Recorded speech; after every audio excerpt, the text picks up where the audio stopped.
le château de Montigny. C'est au XVIIe siècle que sort de terre le château de Montigny à Péreux, autrefois fief des Astes. Le domaine devient Montigny par son tout premier comte qui décide d'y ériger un château à taille humaine, composé d'une aile centrale et d'une aile latérale ainsi que de 3 tours. Sa forme actuelle n'arrivera qu'au XVIIIe siècle grâce au marquis de Montigny et durant plus de 2 siècles, le château restera dans la famille.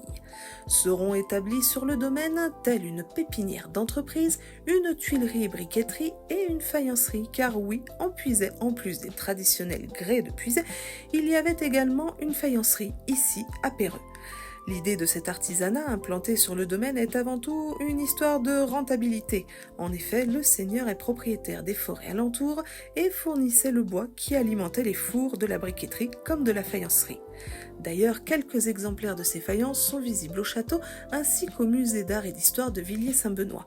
Vous noterez d'ailleurs que datant de l'époque de la Révolution, elles sont plutôt pro-révolutionnaires. Depuis 2015, sa propriétaire actuelle s'échine à redonner son lustre d'antan au château en remettant en valeur l'empreinte des familles qui se sont succédées à Montigny.